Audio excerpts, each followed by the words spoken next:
Hello friends, very good evening. Welcome to the Hindu editorial analysis. LTX క్లాసెస్లో UPSC journey మీరు ప్రారంభించాలంటే కేవలం 5,000 రూపాయలు పర్ మంత్తో మీరు ప్రారంభించవచ్చు. And you get lifetime validity on this. So 60,000 rupees 5,000 per month, అంటే 12 ఇన్స్టాల్మెంట్స్ ఆఫ్ 5,000 పర్ మంత్తో మీరు హ్యాపీగా జాయిన్ అవ్వచ్చు. 15th జూలై లోపు జాయిన్ అయితే ఈ ఆఫర్ మీకు వర్తిస్తుంది. ఆఫ్లైన్ క్లాసెస్ కావాలంటే హైదరాబాద్, వైజాగ్ 2 చోట్ల అందుబాటులో ఉన్నాయి. అండ్ ఈ నెంబర్కి మీరు కాంటాక్ట్ చేసి డౌట్స్ ఏమంటే క్లియర్ చేసుకోండి. వెబ్సైట్లో డైరెక్ట్గా కూడా మీరు పర్చేస్ చేయొచ్చు. అలాగే యూపీఎస్సీ ఆప్షనల్స్ ప్రిపేర్ అవ్వాలనుకుంటే మన ఇన్స్టిట్యూట్లో మనం అందిస్తున్న ఆప్షనల్స్ ఇక్కడ కనిపిస్తున్నాయన్నీ మనం అందిస్తున్నాం. వీటిలో ఏదన్నా మీరు జాయిన్ అవ్వచ్చు. 15 జూలై లోపు జాయిన్ అయితే ఇక్కడ కనిపిస్తున్న ఫీజు వర్తిస్తుంది. And you have life time validity on optionals as well. So ఇవాళ ఆర్టికల్ సెకండ్ మూన్ షాట్ అనే పేరుతో మనకి కనిపిస్తుంది. అంటే మూన్ పైన ల్యాండ్ అవ్వడానికి ఇండియా చేసిన 2వ ప్రయత్నం అనే మీనింగ్లో మనం తీసుకోవచ్చు. సార్ ఇక్కడ చంద్రయాన్ 3 అని అంటున్నారు కదా, మరి చంద్రయాన్ 3 అన్నప్పుడు సెకండ్ మూన్ షాట్ అని ఎందుకన్నారు? చంద్రయాన్ 1లో మనం మూన్ చుట్టూ ఆర్బిట్ చేయడానికి మాత్రమే ప్రయత్నం చేశాము, మూన్ పైన ల్యాండ్ అవ్వడానికి ప్రయత్నం చేయలేదు. చంద్రయాన్ 2లో మూన్ పైన ల్యాండ్ అవ్వడానికి ప్రయత్నం చేసాం, ఫెయిల్ అయ్యాం. చంద్రయాన్ 3లో మళ్ళీ సెకండ్ టైం ట్రై చేస్తున్నాము అని అర్థం. Chandrayaan 3 speaks to moon's rising importance in scientific political milieus. ఈ సెంటెన్స్ ఎంత ఇంట్రెస్టింగ్ ఉందో చూడండి. చంద్రయాన్ 3 స్పీక్స్ టు అంటే మాట్లాడుతోందనా? కాదు. ఇక్కడ స్పీక్ టు అనేది ఒక ఫ్రేజ్. ఈ పర్టికులర్ ఫ్రేజ్ యొక్క మీనింగ్ ఏంటో తెలుసా? It means demonstrates. Chandrayaan 3 demonstrate చేస్తుంది, అంటే తెలియజెప్తుంది. ఏం తెలియజెప్తుంది? Moon's rising importance, scientific and political milieu అంటే ఎన్వైరన్మెంట్, అంటే రాజకీయపరమైన సైంటిఫిక్ ఎన్వైరన్మెంట్లో మూన్ అనేది చాలా ఇంపార్టెంట్, దాని యొక్క ఇంపార్టెన్స్ పెరుగుతోంది అనే విషయాన్ని చంద్రయాన్ 3 చెప్తోంది. సైంటిఫిక్ అంటే ఓకే, పొలిటికల్ అనే పదాన్ని కూడా ఎందుకు వాడారు అంటే, ఇప్పుడు ఎవరైనా సరే మూన్కి సంబంధించిన మిషన్స్ చేయట్లేదు అంటే వాళ్ళు వెనకబడిపోతున్నట్టు, వేరే కంట్రీలు ముందుకు వెళ్ళిపోతున్నాయి, మనం వెనకబడిపోతున్నాము అన్న సిగ్నల్ అనేది వచ్చేస్తుంది. సో అందుకని ప్రతి దేశం కూడా పోటాపోటీగా మూన్ మిషన్స్ చేసే ప్రయత్నాలు చేస్తున్నాయి. సో పొలిటికల్ ఆస్పెక్ట్ కూడా దీంట్లో ఉంది అని అర్థం. At 2:35 p.m. Indian Standard Time on July 14, the ISRO plans to launch the Chandrayaan 3 mission to the moon on board a launch vehicle Mark 3 LMV-3 from Sriharikota. So LMV-3 మీద ఈ particular Chandrayaan 3 machine అనేది ప్రయాణం చేయబోతోంది. మనకి ఏ రోజు? July 14 2:35 p.m.కి ముహూర్తం తీశారు. ఆ ప్రాంతానికి ఆ టైంకి బయలుదేరుతుంది. Chandrayaan 3 is largely a replica of its predecessor అంటే అర్థం ఏంటి? దానికి ముందున్నది ఏంటి? చంద్రయాన్ 2. సో చంద్రయాన్ 2 లాగే ఉంటుంది చాలా వరకు. రెప్లికా అంటే ఎగ్జాక్ట్ దాంట్లాగే ఉన్నది, మోరర్లెస్ సేమే ఉంటుంది. చంద్రయాన్ 2 లాంటిదే. That was launched in July 2019 జూలైలో అది లాంచ్ చేశారు. In the form of an orbiter and a lander bearing a rover. Orbiter అంటే అర్థం ఏంటి? చుట్టూ తిరిగేది. మూన్ ఆర్బిట్లో చుట్టూ తిరిగేదాన్ని ఆర్బిట్ చేసేదాన్ని ఆర్బిటర్ అంటాము. ల్యాండర్ అంటే అర్థం ఏంటి? దానిపైన ల్యాండ్ అయ్యేది. ల్యాండ్ అవ్వడం అంటే అర్థమైందా? మూన్ సర్ఫేస్ పైన అడుగు పెట్టడం, అది ల్యాండర్. బేరింగ్ ఏ రోవర్ పని ఏంటంటే, రోవర్ ఒక రోబో లాగా అనమాట. అది మూన్ సర్ఫేస్ మీద ల్యాండ్ అయిన తర్వాత ఆ ల్యాండర్ లోపల రోవర్ ఉంటుంది. సో రోవర్ ల్యాండర్ నుంచి బయటకు వచ్చి నడుస్తుంది, మూన్ సర్ఫేస్ పైన నడుస్తుంది. రోవింగ్ అంటే నడవడం, రోవింగ్ అంటే తిరగడం, నడవడం అనే మీనింగ్ మనకు ఉంది. సో రోవర్ అంటే మీనింగ్ మనకు ఆ మీనింగ్ వస్తుంది అనమాట. రైట్, వాండర్ అవ్వడం, తిరగడం అనే మీనింగ్ వస్తుంది. సో లాస్ట్ టైం చంద్రయాన్ 2లో ఒక ఆర్బిటరు, ల్యాండరు, రోవరు కలిసి వెళ్ళడం జరిగింది. అయితే ఏం జరిగింది last time? While the orbiter entered in to the orbit around the moon ఆర్బిట్లోకి ఆర్బిటర్ ఎంటర్ అయింది, దాంట్లో సమస్య ఏమీ రాలేదు. కానీ the surface mission failed. Surface mission అంటే అర్థం ఏంటి? ఆర్బిటర్ ఎంటర్ అయిన తర్వాత దాని నుంచి ల్యాండర్ విడిపోయి సర్ఫేస్ మీదకి ల్యాండ్ అవ్వాలి. సో సర్ఫేస్ మీదకి ల్యాండ్ అయ్యే మిషన్ అనేది ఫెయిల్ అయింది. When the lander crashed instead of executing a slow descent. నెమ్మదిగా ఆర్బిట్ నుంచి నెమ్మదిగా స్లోగా సర్ఫేస్ మీదకి ల్యాండ్ అవ్వడం, దాన్ని సాఫ్ట్ ల్యాండింగ్ అంటాం. ఇన్స్టెడ్ ఆఫ్ సాఫ్ట్ ల్యాండింగ్ అది ఏమైంది? క్రాష్ అయిపోయింది. ల్యాండర్ అనేది క్రాష్ అయింది. ఫస్ట్ ఫేజ్ పర్లేదు, మూన్ ఆర్బిట్లోకి మనం పంపించగలిగాం, కానీ ల్యాండింగ్స్ సాఫ్ట్ ల్యాండింగ్ జరగలేదు. So ISRO later identified a problem in the guidance software.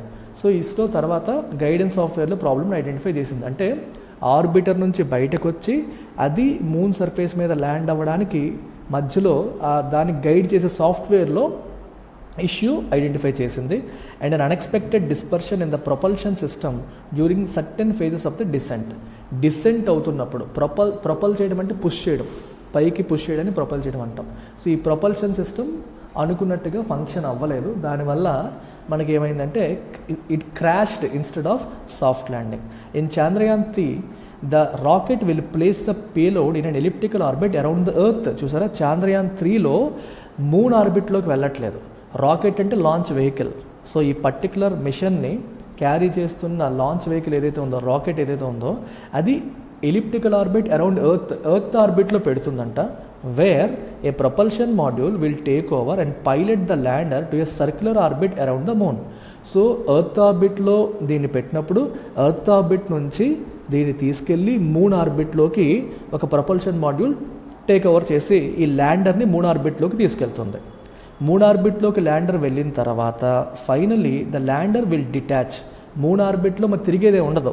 Lander moon ఆర్బిట్లో డిటాచ్ అయిపోతుంది. డిటాచ్ అయ్యి begin a series of manoeuvres culminating in a gradual landing over the surface. So August 23, 24 ఆ ప్రాంతానికి ఆ moon ఆర్బిట్లోకి వెళ్ళిన lander మెల్లగా స్లోగా అక్కడ నుంచి ఒక్కొక్క స్టెప్ వేసుకుంటూ, మాన్యూవర్స్ అన్నారు అంటే కింద నుంచి ఆపరేట్ చేస్తారు. కింద నుంచి ఆ ల్యాండర్ స్లోగా మూన్ సర్ఫేస్ పైకి వెళ్ళేలాగా కింద నుంచి కమాండ్స్ పంపిస్తారు అన్నమాట. కమాండ్స్ పంపించి వెళ్ళేలా చేస్తారు. సో స్లోగా 23, 24 కల్లా ల్యాండ్ అవుతుందని చెప్పారు.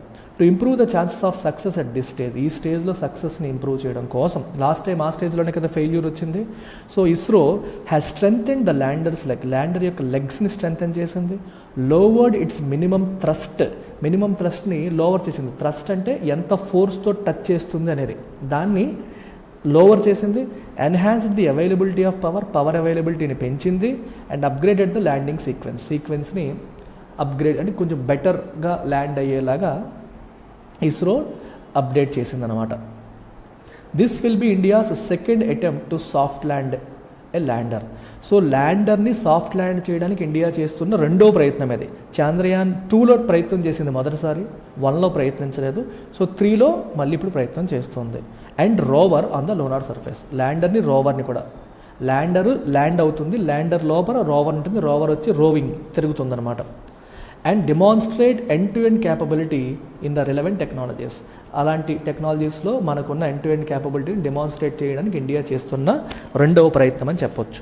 Soft landing on the moon is a complicated exercise. Soft landing అంటే క్రాష్ ల్యాండింగ్ కాకుండా స్లోగా నెమ్మదిగా ల్యాండ్ అవ్వడం అనేది complicated exercise. And the possibility of failure exist, failure అయ్యే పాసిబిలిటీ ఉంది. Even if it may be lower, possibility of failure తక్కువ ఉండొచ్చు కానీ పాసిబిలిటీ అయితే ఉంది. ఎట్ అయినప్పటికీ there is a good reason to focus on the consequences of a complete success. Failure అయ్యే అవకాశం ఉంది కదా అని భయపడి బాధపడిపోవాల్సిన అవసరం లేదు. సక్సెస్ అయితే మనం ఏమేమి సాధించవచ్చు, what are the consequences of a complete success అనే దాని మీద ఫోకస్ చేయడం అనేది ఇంపార్టెంట్. దానికి సరైన కారణం కూడా ఉంది అంటున్నారు. ఎందుకని? ఇండియా ఒకవేళ ఈ మిషన్లో సక్సెస్ అయితే ఇండియాకు వచ్చే ఉపయోగాలు ఏంటి చూడండి. The mission will play out with India's decision to join the Artemis accords in the backdrop. మొన్న యుఎస్ వెళ్ళినప్పుడు ఇండియా ఆర్టెమిస్ అకార్డ్స్లో జాయిన్ అవుతానని చెప్పి నిర్ణయం తీసుకుంది. ఆర్టెమిస్ అకార్డ్స్ అంటే 2020లో అమెరికా మరియు ఇంకో 7 ఫౌండింగ్ కంట్రీస్ కలిపి తీసుకొచ్చిన ఒక అగ్రిమెంట్ లాగా. ఇది ఏంటి అంటే మూన్ పైన సివిల్ ఒక ప్రజలు అనేది నివసించేలాగా అవుతుందా లేదా అని ఎక్స్ప్లోరేషన్ చేస్తున్నారు. సో ఈ ఎక్స్ప్లోరేషన్ చేసేటప్పుడు కొన్ని కామన్ ప్రిన్సిపల్స్ కంట్రీస్ అన్నీ, ఈ ఎక్స్ప్లోర్ చేసే కంట్రీస్ అన్నీ ఫాలో అవ్వాల్సిన కామన్ ప్రిన్సిపల్స్ని ఈ ఆర్టెమిస్ అకార్డ్స్ సెట్ చేస్తుందన్నమాట. అకార్డ్స్ అంటే ఒప్పందాలు అని అర్థం. దీంట్లో ఇండియా ఇప్పుడు జాయిన్ అయింది. India has become the 27th country to sign Artemis accords అని మనం చెప్పొచ్చు. సో రీసెంట్గానే ఇండియా అందులో జాయిన్ అయింది కాబట్టి ఒకవేళ ఇప్పుడు మూన్ పైన ల్యాండ్ అయ్యి రోవర్ని పంపే మిషన్లో ఇండియా సక్సెస్ అయింది అనుకోండి, India can contribute to Artemis Accords. ఇది నాసా వాళ్ళు తీసుకొచ్చిందనమాట, యుఎస్ నాసా వాళ్ళు. ఈ మిషన్కి ఇండియా చాలా వరకు కాంట్రిబ్యూట్ చేయగలుగుతుంది. జస్ట్ జాయిన్ అవ్వడం కాదు, వాల్యూ ఎడిషన్ కూడా ఇండియా చేయగలుగుతుంది. And if the mission succeeds, the country will be just the second to have soft landed a rover on the moon. Moon పైన ఇప్పటి వరకు రోవర్ చేసిన కంట్రీస్ ఒక్కటి మాత్రమే ఉంది, యుఎస్ మాత్రమే చేయగలిగింది. Now India will become the second country to soft land a rover on the moon. అంటే మీరు అర్థం చేసుకోండి ఎంత గొప్ప కంట్రీ అవుతుందో. The importance of this feat cannot be overstated. So మరి ఇది తక్కువ ఇంపార్టెంట్, ఎక్కువ ఇంపార్టెంటా? చాలా ఇంపార్టెంట్ అని మనం చెప్పొచ్చు, చాలా ఇంపార్టెంట్ అని మనం క్లియర్గా చెప్పవచ్చు, రైట్? అతిశయోక్తి కాదు అని అర్థం. So a slew of public and private moon landing missions is in the works worldwide as the establishment of permanent bases on the natural satellite has emerged as a major geopolitical goal. So ప్రతి దేశానికి ఒక goal ఏమైపోయింది ఇప్పుడు? ఈ natural satellite, earth యొక్క natural satellite కదా ఇప్పుడు మనం పంపిస్తున్నవన్నీ కూడా ఆర్టిఫిషియల్ శాటిలైట్స్. సో మూన్ అనేది ఎర్త్ చుట్టూ న్యాచురల్గా తిరిగేది. ఇది న్యాచురల్ శాటిలైట్ అయినా ఎర్త్ మూన్ పైన పర్మనెంట్ బేసెస్ని ఫామ్ చేయడం అనేది ప్రపంచంలోని ప్రతి దేశానికి ఒక గోల్ అయిపోయింది ఇప్పుడు. సో కాబట్టి చాలా public and private moon landing missions అనేవి ఆర్ ఇన్ ద వర్క్స్ అనమాట. The accords define the US led axis. ఇక్కడ యాక్సెస్ అనే పదాన్ని వాడారు చూడండి. యాక్సెస్ అంటే ఇక్కడ మీనింగ్ ఏంటంటే అగ్రిమెంట్ అని. యాక్సిస్ అంటే దేని చుట్టూ, ఇప్పుడు చూడండి ఒక ఎర్త్ ఒక యాక్సిస్ చుట్టూ తిరుగుతుంది అంటాం, ఆ మీనింగ్ లేదు ఇక్కడ. యాక్సిస్ అంటే ఒక అఫీషియల్ అగ్రిమెంట్ అనే మీనింగ్ కూడా ఉంది. సో అమెరికా లీడ్ చేస్తున్న యాక్సిస్ని ఈ అకార్డ్స్ డిఫైన్ చేస్తుంది. While China and Russia are working on an international lunar research station.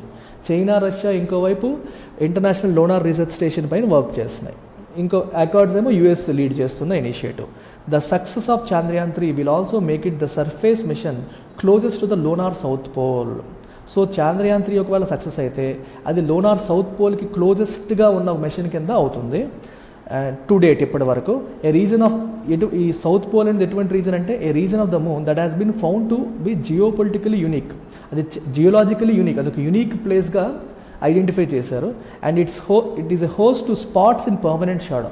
Permanent shadow ఉన్న స్పాట్స్ అక్కడే ఉన్నాయంట, ఎప్పుడు షాడోయే ఉంటుంది అక్కడ. దాన్ని స్టడీ చేయడానికి ఒక అవకాశం అనేది లభిస్తుంది. To study these and other features the mission has 6 scientific payloads.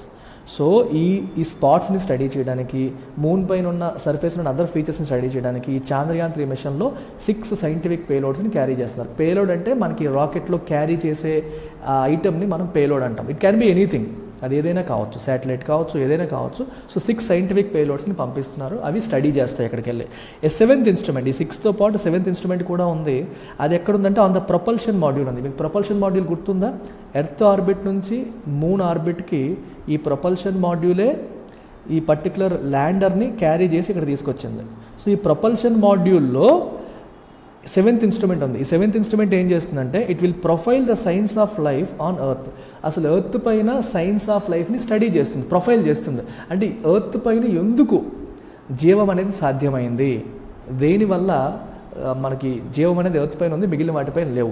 So ఆ సైన్స్ ఏంటనేవి ఐడెంటిఫై చేసి ప్రొఫైల్ చేసి వేరే గ్రహాలపైన అటువంటి సైన్స్ ఉన్నాయా లేవనేది కంపేర్ చేయడానికి హెల్ప్ అవుతుంది అనమాట. To help scientist look for similar science on planets beyond the solar system. Solar system ఉన్న గ్రహాలు కాకుండా బయట వేరే సిస్టమ్స్లో ఏవైనా ఏ ప్లానెట్స్ పైన సరే ఎర్త్లో లైఫ్ పాసిబుల్ అవ్వడానికి అవసరమైన సైన్స్ అంటే సూచనలు, సిగ్నల్స్ అన్నట్టు. ఎందువల్ల ఎర్త్ పైనే లైఫ్ పాసిబుల్ అయింది, మార్స్ పైన కాలేదు. అలాగే సోలార్ సిస్టమ్ కాకుండా బయట ఉన్న ప్లానెట్స్లో ఏమైనా ఎర్త్ లాంటి ఫీచర్స్ ఉన్న సైన్స్ ఉన్న ప్లానెట్స్ ఏమైనా ఉన్నాయా, అక్కడ ఏమైనా లైఫ్ పాసిబులా అనేది ఎక్స్ప్లోర్ చేయడానికి ఈ పర్టికులర్ 7th ఇన్స్ట్రుమెంట్ స్టడీ చేస్తుంది. Taken together, Chandrayaan 3 offers opportunities for India to lead the world's response to the moon's growing importance as scientific and the political milieu. So ultimately, so world's political and scientific environment lo moon యొక్క importance రోజు రోజుకి పెరుగుతోంది కాబట్టి so Chandrayaan 3 ఇండియాకి కొత్త కొత్త opportunities దీంట్లో మనకి ఇవ్వబోతుంది, especially to lead the world's response. Moon యొక్క ఇంపార్టెన్స్ పెరిగింది, సో ప్రపంచమంతా దానికి రెస్పాండ్ అవుతూ మూన్ మిషన్స్ తీసుకొస్తుంది. దాన్ని లీడ్ చేసే అద్భుతమైన అవకాశం ఇండియాకి వస్తుంది. ఒకవేళ ఇండియా దీంట్లో సక్సెస్ అయింది అనుకోండి, ప్రపంచ దేశాలు they will look up to India, they will look up to ISRO. అది కరెంట్ అఫైర్స్ అంటే భయం ఉంటే look no further. LTX classes can be your one stop solution for your current affairs. So దీంట్లో daily live class, CA explanation, MCQs కూడా క్లాసులో discussion చేయడం జరిగిపోతుంది. Daily, weekly, monthly CA PDFs మీకు ఇవ్వడం జరుగుతుంది. యోజన, కురుక్షేత్ర అండ్ ప్రిలిమ్స్ ముందు రివిజన్ సిరీస్ కేవలం 10,000 రూపాయలకి లైఫ్ టైం వ్యాలిడిటీతో మీరు UPSC ప్రిపేర్ అవుతున్నంత కాలం ఇంకొక చోటికి వెళ్ళాల్సిన అవసరమే లేదు కరెంట్ అఫైర్స్ వరకు. సో వన్ స్టాప్ సొల్యూషన్ కింద మీకు ఇది పనిచేస్తుంది. Make use of it. Take care. Bye.